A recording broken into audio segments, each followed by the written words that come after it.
here's our class. Right here, we're looking at the 10 topics. These are the 10 topics of the Book of Proverbs. We're going to look at being servant-hearted. The next hour being selective, submissive, singular, self-controlled. These are just 10 of the 140 that are in the Book of Proverbs. But this first class, basically the Book of Proverbs summarizes the message of the whole Bible. The whole Bible is, there are only two groups of people. Everybody you see on the news, out the window, is either saved or lost. There aren't in-between people.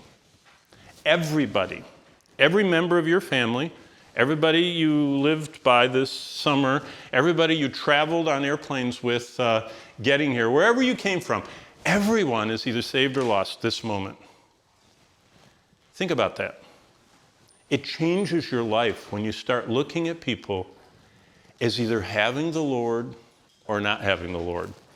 And you want to respond. So we're going to go through this. The Book of Proverbs, by the way, is an example of the three types of literature. Basically, the Bible, God's Word, is either history or poetry or prophecy.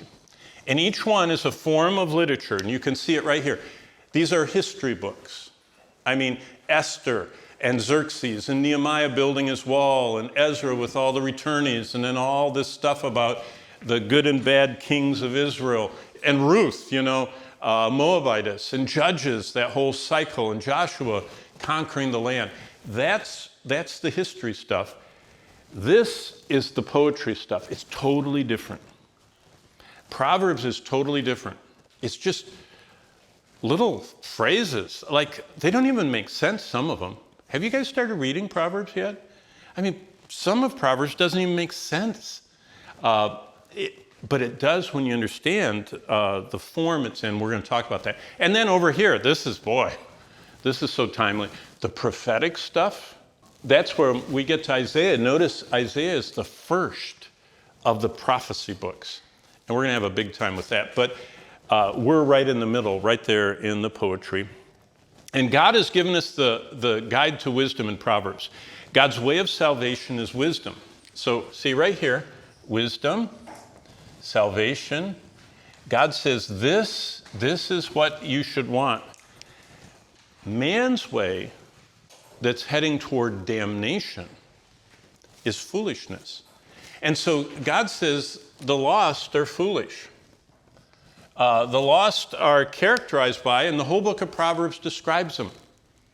Lost people, by the way, I can tell you what they are. They're lazy, they're lustful, they're dishonest.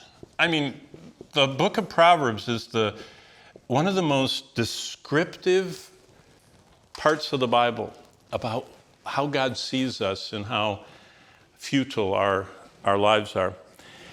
Basically, another way of looking at it is, and this is how Jesus does it.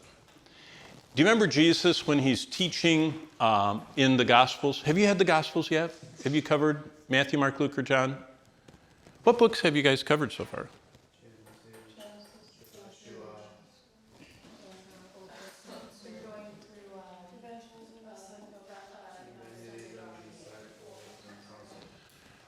Okay, but Gospels is coming, right? You must do the Gospels. Oh, good. Someone knows the whole big spectrum of things. Jesus described life as the broad way. This is Matthew 7. The narrow way. He said life is two gates, two roads, two groups of people going the opposite ways. And all of us are born. I was born into a Christian family as a pagan, unsaved person, headed toward destruction. And the way I got saved, my mother used to tell the Bible story every night. And she'd tell the Bible story, and then at the end of the Bible story, she'd say, Mama's going to heaven, Karen's going to heaven, Sharon's going to heaven, and she'd point at me and say, Johnny's not. It didn't bother me at all. I just wanted to go to bed. The Bible story was too long for me anyway. And that was till I was 5 years old. And finally, somewhere in my 5th year, I went, what did you just say? She said, Mom's going to heaven, Karen's going to heaven, Sharon's going to heaven, and Johnny's not. And I went, oh. And I still went to bed. Then I got to be 6 years old, and I started being aware of sin because I got caught. I stole something at the store. My family was so poor, they couldn't buy everything I wanted. And so while my mom was tall and up there paying for stuff, you know how at the store, I don't know if they do it in Korea, but in America, they put all the candy down at this level where the kids are, and they're looking at it. And so I just took what I wanted. And it wasn't candy, it was something else. It was caps for my gun. I wanted to be like the Lone Ranger and shoot my gun, and my parents wouldn't buy me caps, which makes it pop. And that was there, and so I put it in my pocket. And I made the mistake of putting it in my gun and shooting it. My mother knew she'd never bought me caps. And I'm out in the yard going bang, bang, bang, real loud. And she comes out, she says, Johnny, where'd you get those caps? I said, I don't have caps. What was that called? A lie. What had I already done? So I'm a thief and a liar.